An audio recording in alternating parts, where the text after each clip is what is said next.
बंदी छोड़ सतगुरु रामपाल जी भगवान की जय हो।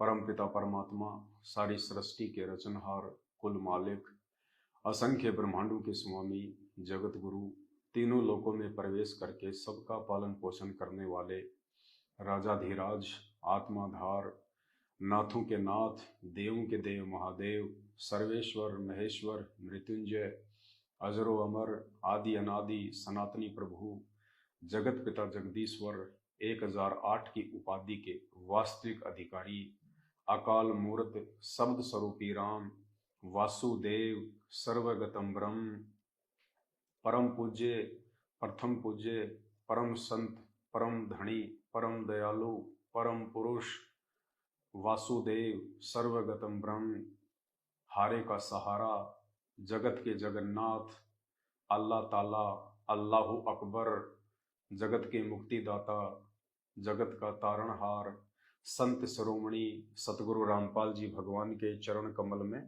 आप और हम सभी सत्सेवक भाई बहनों का अनंत कोटि दंडवत प्रणाम। भाई और बहनों, आज का ये वीडियो मैं अपने Facebook page Pawan Das is live पर नहीं डाल सकता, मेरी मजबूरी है, क्योंकि काल हमेशा यही चाहता है कि जैसे तैसे इस महान संत को, इस परम पुरुष को, सतगुरु रामपाल जी भगवान को दुनिया की नजरों में नीचे गिराया जाए। और वो कार्य लगातार पिछले कई वर्षों से संत रामपाल जी के मर्यादा तोड़ के अपने आप को भगत समझने वाले भक्तों के माध्यम से लगातार करवा रहा है। वो चाहे बरवाला कांड हो, चाहे बरवाला कांड से पहले की घटना हो, चाहे बरवाला कांड के बाद में आज 9 वर्षों में अनगिनत उनके ज्ञान के विपरीत कुकर्म हो जो सतलोक आश्रम मैनेजमेंट हरियाणा ने और उनके पीछे लगी हुई संगत ने किया है। और ऐसा ही एक घटिया कर्म कल दिनांक 17 जुलाई 2023 को जयपुर में किया गया है, सतलोक आश्रम मैनेजमेंट हरियाणा के कहने पे। आप सबको पता है कि साध संगति के लिए पिछले वर्ष हम सभी भाई बहनों ने मिलकर सेवा इकट्ठी करके और साध संगति में आने जाने के लिए एक टाटा सफारी गाड़ी ली थी। गाड़ी हमने जयपुर में कजोड़ दास के नाम पे ली थी, क्योंकि उस समय वो साध संगति में था और दास के पास में ना कोई ज़मीन है ना कोई मकान है, इसलिए मेरे नाम पे गाड़ी फाइनेंस में नहीं निकल सकती थी। तो कजोड़ दास ने कहा कि गाड़ी आप मेरे नाम पे निकलवाओ, तो गाड़ी हमने उसके नाम पे निकलवा ली थी।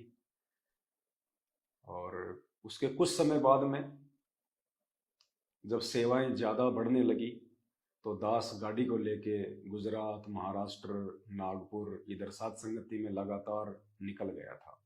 मैंने उस समय कजोड़ दास जी को भी कहा था कि भाई आप भी चलो सेवा में, ये काम धंधे तो हम पूरी जिंदगी करते आए हैं, गधे और बैल की तरह हम पूरी जिंदगी कमाते रहे हैं और कमाते रहेंगे। अभी ये परमात्मा की सेवा का मौका है, बार बार नहीं मिलता है संगत को जगाने का। परमात्मा का वास्तविक जो ज्ञान है, जो साध संगति के माध्यम से निकल कर ऊपर आ रहा है, गुरु को भगवान माना जा रहा है। मैंने कहा ये पूरी जिंदगी ये काम करते करते ऐसे मर जाना है, चलो आप भी थोड़ा सेवा में चलो, महीने भर की छुट्टी ले लो। तो उन्होंने कहा कि नहीं भगत जी, मैं छुट्टी नहीं ले सकता। तो मैंने कहा कोई बात नहीं भाई, मैं अकेला ही अपनी गाड़ी लेके और मैं 3-4 महीने के टूर पे निकल गया।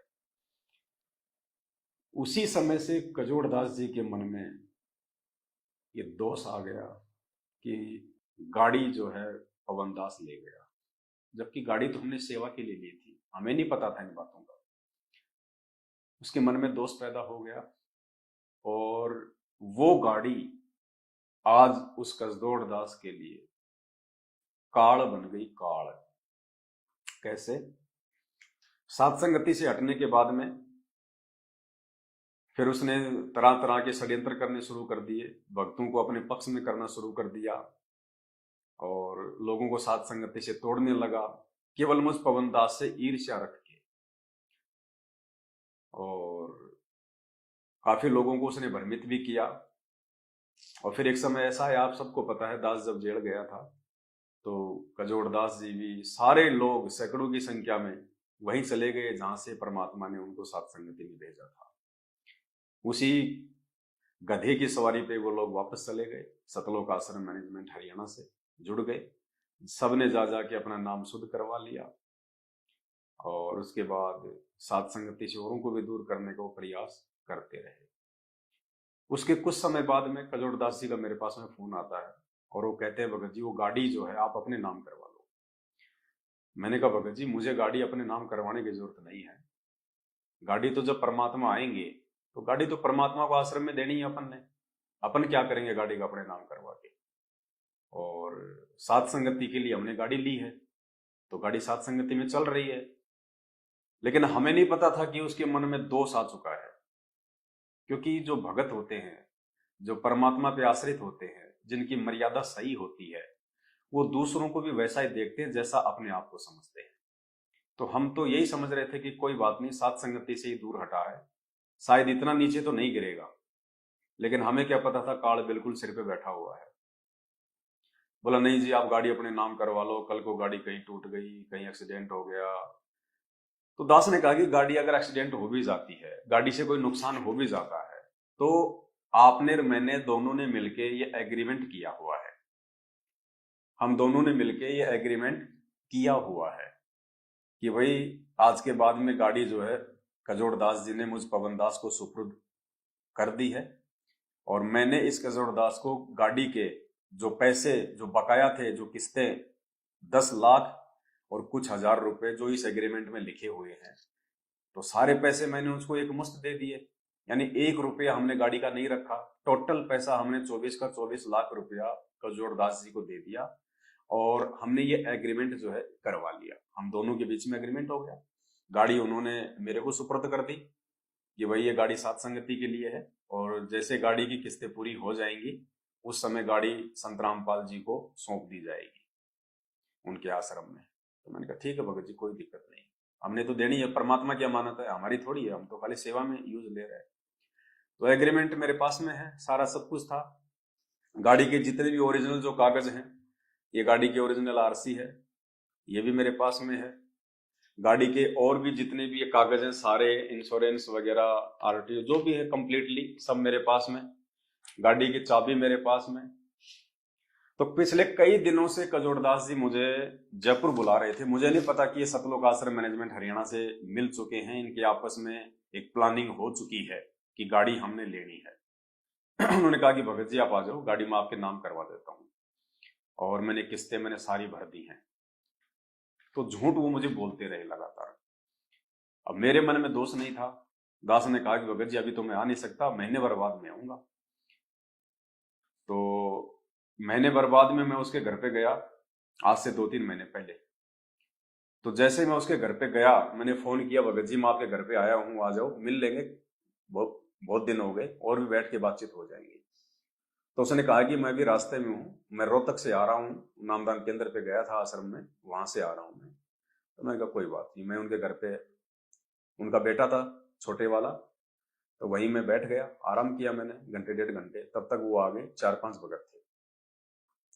आते ही वहां पे आधा पौने घंटे हमारी बातचीत हुई और बातचीत के बाद में मुझे कजोड़दास जी ने कहा कि मेरी आज गुरुजी से वीडियो कॉल से बात हुई है, मैं रोहतक गया था। मैंने कहा क्या बात हुई? बोला कुछ नहीं, मैंने गुरुजी को ये कहा कि गुरुजी वो गाड़ी पवन दास के पास में है, मेरे नाम पे है, मैं गाड़ी का मैं क्या करूं? तो गुरुजी ने कहा कि गाड़ी उससे ले लो। तो मैंने कहा कि गुरुजी गाड़ी वो दे नहीं रहा, वो कह रहा कि गाड़ी तो सात संगति के लिए ली है और हम सात संगत वाले भाई बहनों ने मिलकर गाड़ी का पैसा दिया है, तो गाड़ी तो मैं गुरुजी को ही दूंगा आने के बाद में। तो फिर मुझे गुरुजी ने कहा कि एक काम करो, तुम उसके ऊपर मुकदमा कर दो, तुम पवन दास के ऊपर पुलिस थाने में जाके मुकदमा कर दो और गाड़ी ले लो। तो मैंने कहा यार ये कौन से गुरुजी आ गए? गुरुजी के साथ में लोगों ने 28 साल से इतने अत्याचार किए, आर्य समाजियों ने, प्रशासन ने, जगत वालों ने, इतना गुरुजी के साथ में उन्होंने बेहुदा मजाक किया, हरकतें की, षड्यंत्र किए। आज तक तो कभी गुरुजी ने किसी भी व्यक्ति के खिलाफ कोई मुकदमा तक नहीं किया, जबकि गुरुजी के आश्रम छीन लिए गए, दो दो आश्रम में इतनी सैकड़ों की संख्या में गाड़ियां थी वो छिन गई, इतने गुरुजी के भगत मर गए, फिर भी गुरुजी ने आज तक किसी जगत वाले के ऊपर मुकदमा करने का किसी को सलाह नहीं दी, ना कभी गुरुजी ने किया, क्योंकि ये परमात्मा है, पूर्ण परमेश्वर है और सब इसके बच्चे हैं, चाहे जगत हो चाहे भगत हो। तो मैंने कहा भगत जी परमात्मा तो ये सलाह नहीं दे सकता। बोला नहीं, आज मैं रोहतक से आ रहा हूं और मेरी बात हुई है सबके सामने और गुरुजी ने मुझे कहा कि पवन दास के ऊपर मुकदमा करके गाड़ी ले लो। तो मैंने कहा भगत जी देखो कोई बात नहीं है, अगर गुरुजी ने कहा है आपको, आपके अनुसार, हम तो नहीं मानते कि वो हमारे गुरुजी हैं, हम तो ज्ञान आधार से चलने वाले इंसान हैं। अगर आपको लगता है कि गुरुजी ने कहा है तो ठीक है, फिर आप अपनी आज्ञा का पालन करो। यदि आप आज्ञा का पालन नहीं करोगे तो फिर आप गुरु भगत नहीं होंगे। फिर आप अब आप गुरुजी की तरफ से आपको आदेश मिल गया कि मुकदमा करके गाड़ी लेनी है, तो आपको मुकदमा जो है वो करना चाहिए, और मुकदमा करोगे तो आपने 12.5 लाख रुपए मुझे देने पड़ेंगे। चलो 24 लाख की गाड़ी है, जो नगद पैसे दिए वो तो चलो इस एग्रीमेंट में उसका जिक्र नहीं है, लेकिन मैंने आपको जो किस्तों के जो पैसे दिए हैं वो पैसे तो इस एग्रीमेंट में लिखे हुए हैं, वो तो आपने मुझे देने ही पड़ेंगे। क्योंकि कोर्ट ये नहीं देखता कि भाई इनका गुरुजी कौन है, कोर्ट देखता है डॉक्यूमेंट की भाषा, कि नोटेरी में इन दोनों के बीच में क्या एग्रीमेंट हुआ है। तो भैया आपने मुझे जो किस्तों के पैसे हैं 10-12 लाख रुपए जो मैंने आपको दिए हैं वो तो आपने मुझे देने पड़ेंगे, और गाड़ी आप ले जाओ, मुझे कोई दिक्कत नहीं है। अब वो कहते हैं ना कि धोबी का कुत्ता ना घर का ना घाट का। अब कजोड़ दास जी की वो हालत हो गई। अब उसने देखा कि अब एक तरफ से तो उसको उसके अनुसार गुरुजी का आदेश मिल गया मुकदमा करने का, अगर मुकदमा नहीं किया तो गुरुजी की आज्ञा की अवहेलना हो गई, क्योंकि पुण्यात्मा यही परीक्षा होती है। और साध संगति से जब आदमी एक बार नीचे गिर जाता है ना तो काल उसको धोबी का कुत्ता बना देता है। अब वो फंस गया बुरी तरह से। एक तरफ तो गुरुजी की आज्ञा, और दूसरी तरफ अगर आज्ञा का पालन किया तो 12 लाख रुपए किस्तों के पवन दास को कोर्ट के माध्यम से देने पड़ेंगे, क्योंकि एग्रीमेंट हो रखा है, इससे पहले वो गाड़ी नहीं ले सकता। तो दोनों तरफ से मर गए वो। अब अंत में फिर उसने क्या किया, उसने वो कुकर्म कर दिया कल कि ना तो वो गुरुजी की तरफ रहा और ना वो इधर रहा। धोबी के कुत्ते से भी उसकी बुरी हालत हुई कल। काल ऐसे ही मारता है, ऐसे ही तोड़ता है, और जब परमात्मा किसी की परीक्षा लेता है तो इसी प्रकार से लेता है। तो मैंने कहा भगत जी कोई बात नहीं, आप मुकदमा करो, कोर्ट में मिलते हैं, वहीं आपको गाड़ी दे देंगे। मैं ये कह के वहां से उसके घर से आ गया। उसके 1 महीने बाद में फिर उसका फोन आता मेरे पास में, और वो कहता है कि भगत जी मैंने सारी किस्तें जमा कर दी हैं, अब आप वो गाड़ी लेके आ जाओ और गाड़ी आप जो है अपने नाम करवा लो। अब मुझे नहीं पता कि इसने दोगली नीति अपना के और इसने ये षड्यंत्र किया है। मुझे ये तो पता था कि भाई काल प्रेरित हो चुका है, लेकिन इतना नहीं पता था कि काल इसको इतना नीचे गिरा देगा। ये ऐसी घटिया हरकत भी जो है वो कर सकता है, इतना मुझे विश्वास नहीं था। तो मैंने कहा भगत जी 10-15 दिन बाद में आऊंगा। मैंने उससे एनओसी भी नहीं मंगवाई कि अगर आपने पूरी किस्तें जमा कर दी हैं तो एनओसी आपके पास में आ गई है, आप मुझे व्हाट्सअप कर दो। मैंने वो भी नहीं मंगवाई उससे। मैंने सोचा चलो कोई नहीं, भगत भाई है, झूठ थोड़ी बोलेगा अपने से। उसके बाद में 10-12 दिन बाद मैंने उसको फोन किया कि भगत जी अब मैं फ्री हूं, आप कहो तो आ जाऊं। बोला आ जाओ। मैं जयपुर पहुंच गया, और जयपुर पहुंचने के बाद मैंने उसको फोन किया कि भगत जी मैं जयपुर आ गया हूं और बताओ अब क्या करना है। तो उसने कहा कि आप जयपुर में कहां पे हो। मैंने कहा मैं सांगानेर में मनोज भगत जी के पास में हूं और घंटे 1.5 घंटे में हम लोग आ जाएंगे। बोला ठीक आप आ जाओ। तो हमें तो कोई टेंशन थी नहीं, गाड़ी जो है मनोज भगत जी के घर के नीचे खड़ी हुई थी, मैं ऊपर बैठा हुआ था, और मनोज भगत जी से कहा कि भगत जी चलो अपन चलते हैं और जो भी फॉर्मेलिटी अपन पूरी करके आ जाते हैं। बोला ठीक है। वो नहाने धोने लग गए, खाना वाना खाने लग गए। इस दौरान पुण्यात्माओं आधे घंटे के अंदर अंदर जैसे ही कजोड़ दास जी को इस बात का मालूम पड़ा कि पवन दास गाड़ी लेके सांगानेर में मनोज भगत जी के घर पे है, तो मनोज भगत जी के घर पे पहले सात संगति होती थी, एड्रेस का उसको भी पता था। आधा घंटे में कजोड़ दास जी वहां पहुंच जाते हैं अपनी बाइक से या फोर व्हीलर से, एक दो आदमी लेके, और पूरी उन्होंने प्लानिंग कर रखी थी। गाड़ी की उन्होंने नकली चाबी बनवा रखी थी, नकली चाबी उन्होंने गाड़ी की जो है बनवा रखी, क्योंकि ये ओरिजिनल चाबी तो मेरे पास में गाड़ी की, मैं तो ऊपर बैठा हुआ था। उसने पहले से ही एक षड्यंत्र के तहत, धोखेबाजी के तहत, उसने गाड़ी की, टाटा सफारी की नकली चाबी बनवा रखी थी, या फिर जैसे गाड़ी उसके नाम पे थी, हो सकता है उसने कंपनी से झूठ सांच बोल के कोई दूसरी चाबी उसने निकलवा ली हो। हम लोग ऊपर बैठे हुए थे, गाड़ी नीचे खड़ी हुई थी। आधा घंटे में, कल 17 जुलाई 2023 3:30 बजे सीसीटीवी फुटेज में हमने वहां पे निकलवाई, उसमें बिल्डिंग में 3:30 बजे कजोड़ दास जी गाड़ी को बिल्डिंग के नीचे से नकली चाबी से चोरी करके ले गए, गाड़ी को उठा के ले गए। ये घटिया कुक्रम उन्होंने कल किया। कागज मेरे पास में, एग्रीमेंट मेरे पास में, गाड़ी की ओरिजिनल आरसी मेरे पास में, चाबी मेरे पास में, और काल ने कल कजोड़ दास जी से ऐसा घटिया कुक्रम करवाया जिसकी हम कभी कल्पना भी नहीं कर सकते थे। चोरी, संत रामपाल जी का भगत कहलाता है, और चोरी करके ले गया गाड़ी। जैसे हम यहाँ हमारे सामने कई ऐसी चीजें आई हैं, कुछ ऐसी निकम्मी आत्माएं आती हैं सत्संग में, यहाँ पूरा ढोंग करती है, रक्षा सूत्र भी लेते हैं, नाम भी लेते हैं, सतनाम भी प्राप्त कर लिया है, गले में लॉकेट भी डालते हैं, और वो यहाँ केवल चोरी करने आते हैं। अब इस तरह का कोई आदमी दुर्घटना में मरता है, आम आदमी तो यूं कहेगा कि रामपाल का चेला था, लॉकेट भी हुई है, धागा भी हुई है।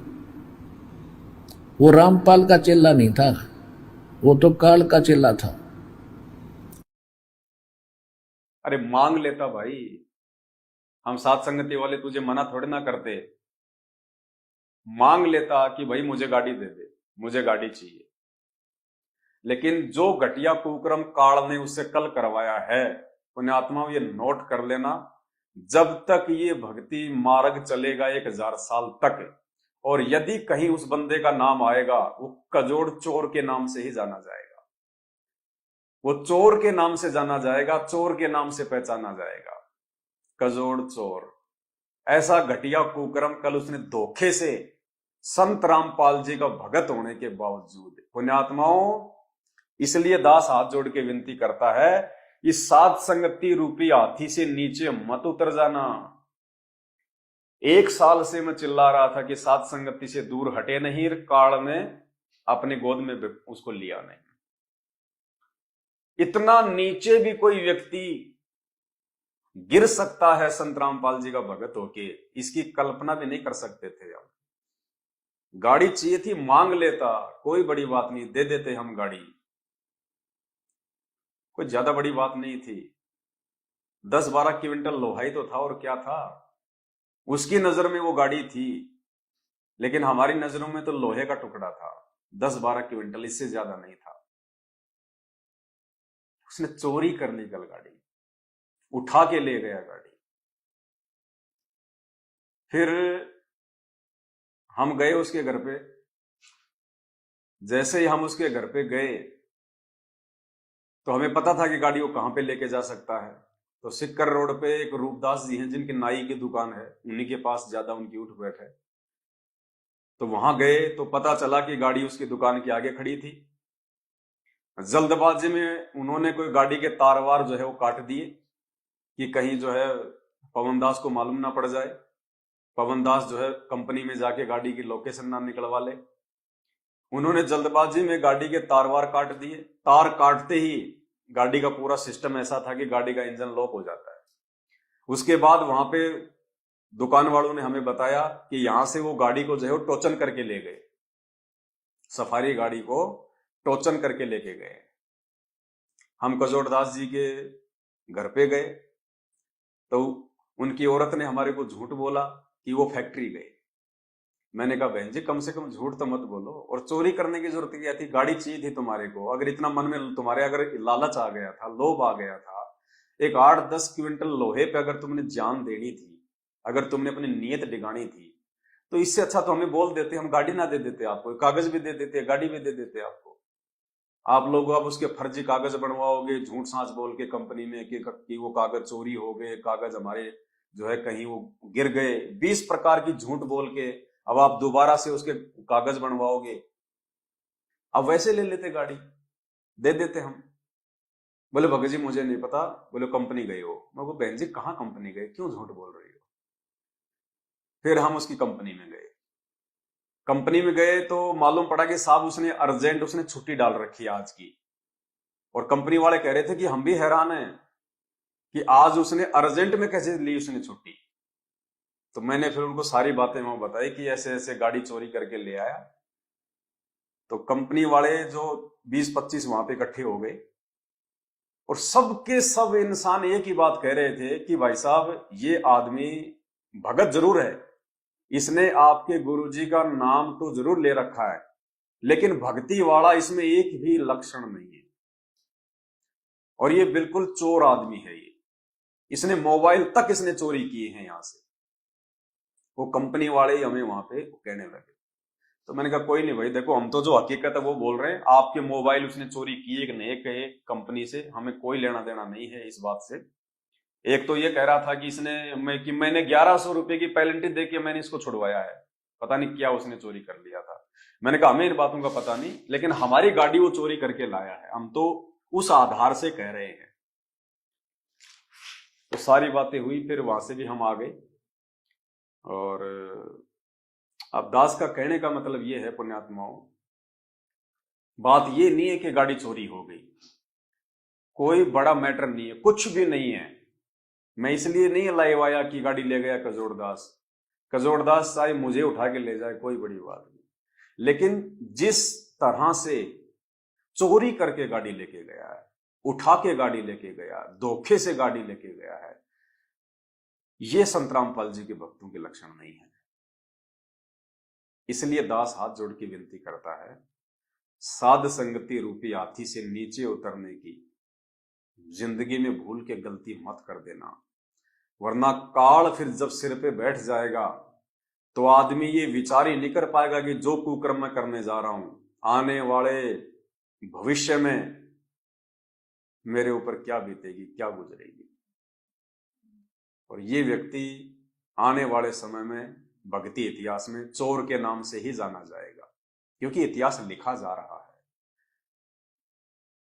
इससे हमें बहुत सारी शिक्षाएं मिलती हैं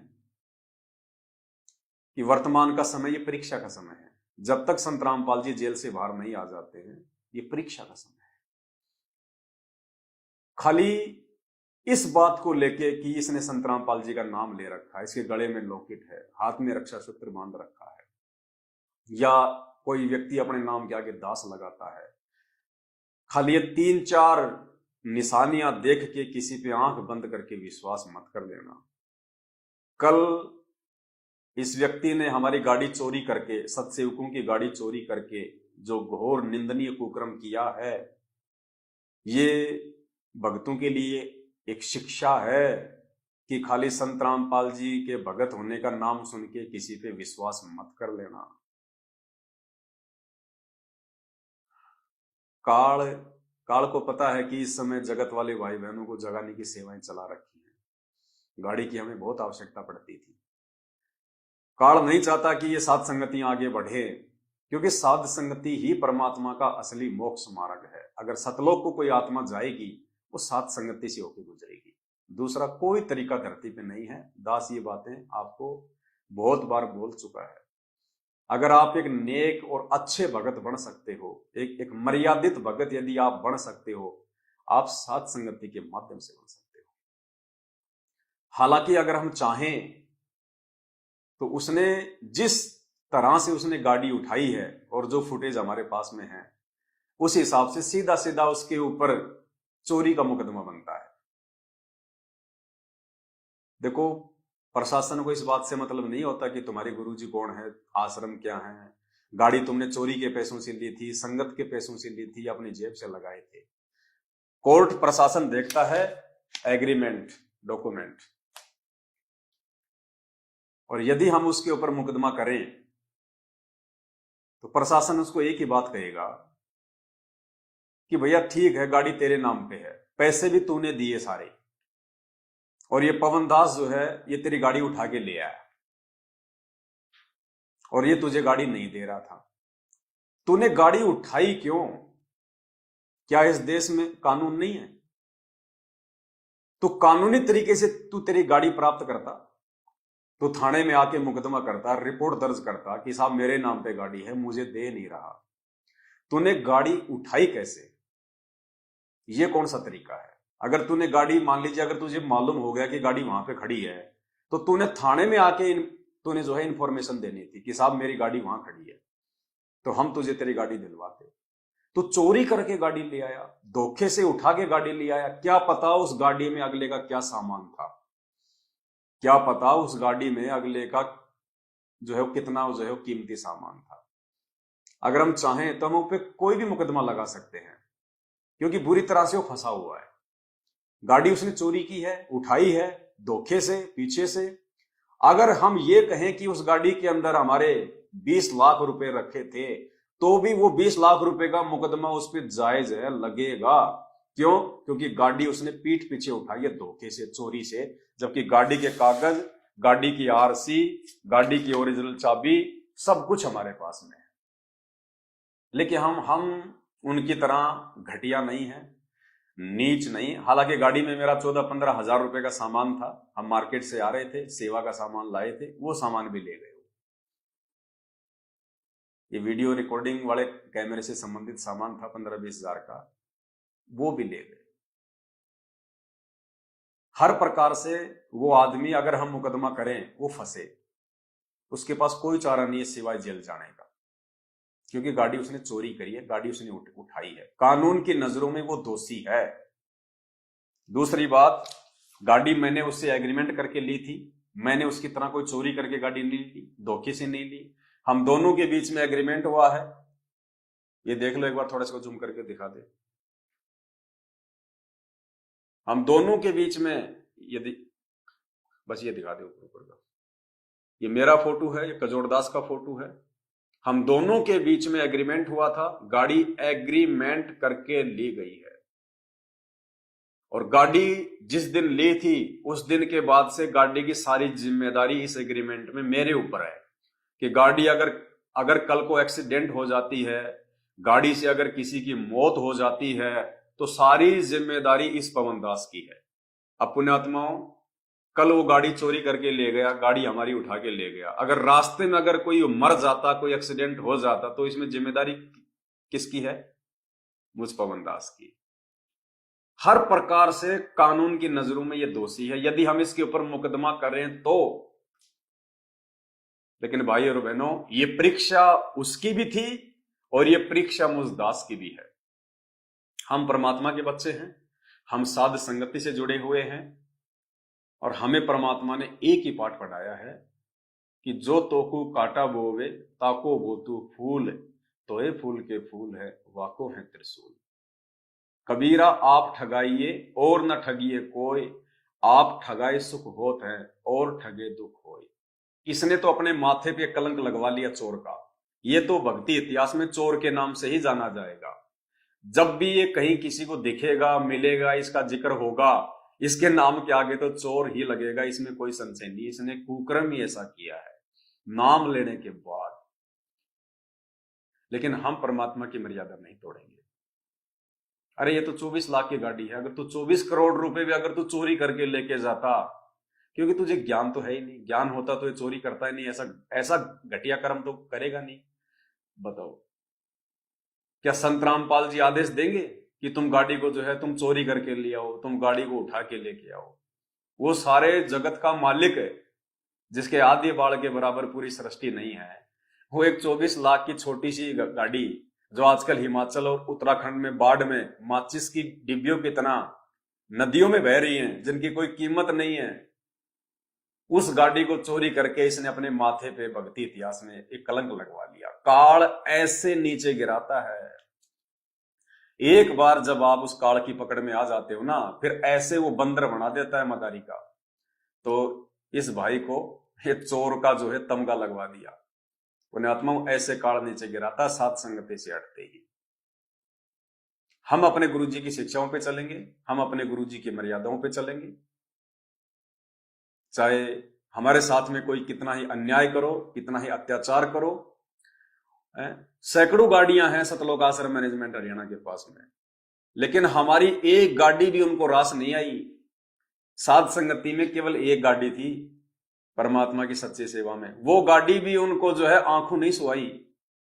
और तरह तरह के षड्यंत्र पिछले 6 महीने से ये लोग कर रहे हैं उस गाड़ी के लिए। और अंत में जैसे ही इनको मौका मिला कि पवनदास वहां है, तुरंत अब देखो ये भगत है ये। इसलिए मैं इस वीडियो को अपने फेसबुक पेज पे नहीं डाल रहा, क्योंकि मेरे फेसबुक पेज पे भगतों से ज्यादा जगत वाले जो है भाई बहन ऐड हैं। और वो जब इस प्रकार की घटिया हरकत सुनेंगे संत रामपाल जी के भगत की, चोरी की, तो उनके दिल पे क्या बीतेगी। जो बेचारे ज्ञान समझ रहे हैं, सच्चाई धीरे धीरे जो मतलब जान रहे हैं, क्या बीतेगी उनके ऊपर। इसलिए पुण्यात्माओं, हमारे लिए उन भाइयों का परमात्मा का ज्ञान समझना ज्यादा मायने रखता है, ना कि ये चोरी की घटना उनको बताना, क्योंकि इससे उनका जो है वो दिल टूटेगा। कि जब उनके भगत होके और 5-5 साल से नाम लेके जो भगत चोरियां कर रहे हैं, ठगी कर रहे हैं, षड्यंत्र कर रहे हैं, झूठ छल कपट कर रहे हैं, अपने भगत भाई बहनों से नरक में जाने के काम कर रहे हैं, वो क्या सोचेंगे वो लोग। इसलिए ये वीडियो मैं अपनी दूसरी फेसबुक आईडी पे डाल रहा हूं और आप भाई बहनों को भेज रहा हूं। आप सभी भाई बहनों तक इस वीडियो को जरूर भेजें, सोशल मीडिया पे भी डालें। खाली मैं अपने पेज पे नहीं डालूंगा, बाकी आप हर जगह इस वीडियो को डालिए, सब तक ये वीडियो आप पहुंचाओ, ताकि ऐसे चोरों से कम हम सावधान तो रह सकें, और भाई बहन तो इस प्रकार की ठगी का शिकार ना हो।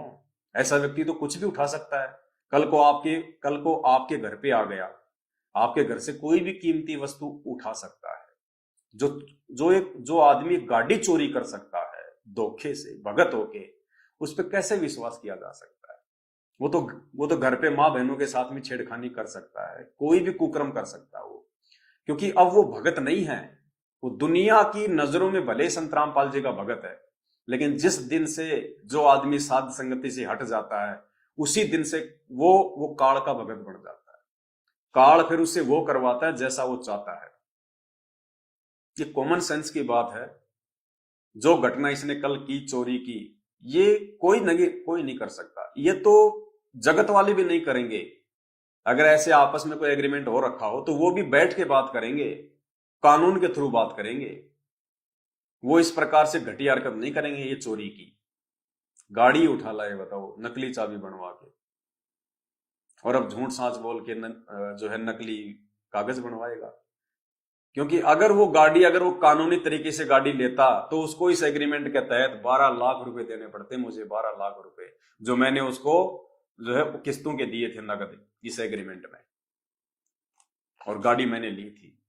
उसको मालूम था कि अगर मैंने गुरुजी की आज्ञा का पालन किया, जो उसको वीडियो कॉल में कहा गया था, जैसा वो कह रहा है कि पवनदास पे मुकदमा करके गाड़ी ले लो, उसको पता था कि अगर तूने गुरुजी की आज्ञा का पालन किया और पवनदास पे मुकदमा किया तो तुझे 12 लाख रुपए देने पड़ेंगे। ये 12 लाख रुपए के लिए उसने सबसे पहले तो गुरुजी की आज्ञा तोड़ दी, क्योंकि उसकी परीक्षा थी। परमात्मा आदेश दे सकता है, कोई बड़ी बात नहीं। वो परीक्षा लेने के लिए जब उसने कह दिया अपने भक्तों से कि मेरे सर में 5-5 जो है जूते मारो, वो मुकदमा करने का भी आदेश दे सकता है मेरे ऊपर। वो भगत की परीक्षा लेने के लिए कुछ भी कर सकता है। लेकिन इस भगत ने उस आदेश की पालना भी नहीं करी, क्योंकि मात्र 12 लाख रुपए के लिए उसने अपने गुरुजी की आज्ञा तोड़ दी। मात्र 12 लाख रुपए के लिए, कि अगर कोर्ट के थ्रू अगर मैं गाड़ी लूंगा तो मुझे 12 लाख रुपए एग्रीमेंट के अनुसार देने पड़ेंगे। इसलिए उसने चोरी का रास्ता अपनाया। ना तो गुरुजी की आज्ञा का पालन किया, और ना इधर उसने जो है एक मल के भगत होने का उसने मतलब परिचय दिया। चोरी, भक्ति इतिहास में चोर के नाम से क्या इज्जत रह गई उसकी है? जहां काम करता है वहां सबको पता चल गया कि चोर आदमी है, चोर आदमी है, क्या क्या उसकी क्या इज्जत रही बताइए। काल ऐसे ठगता है, उधर तो परमात्मा की तरफ से गया और इधर इज्जत से गया, भक्ति है ही नहीं। क्योंकि जिस दिन मर्यादा टूटी उस दिन के बाद में चाहे कितनी भक्ति करो, भक्ति है ही नहीं। अब गाड़ी का वो क्या करेगा, या तो खुद चलाएगा या फिर मैनेजमेंट के वहां पे दे के आ जाएगा अपने नंबर बनाने के लिए कि लो जी मैं गाड़ी ले आया उस पवनदास से। वो चापलूसी करेगा मैनेजमेंट की, तो मैनेजमेंट क्या करेगा, उस गाड़ी का उल्टे काम में चलाएगा जैसे और गाड़ियां चल रही हैं उनकी, क्योंकि मर्यादा तो है ही नहीं, तो अपने और कर्म फोड़ेगा।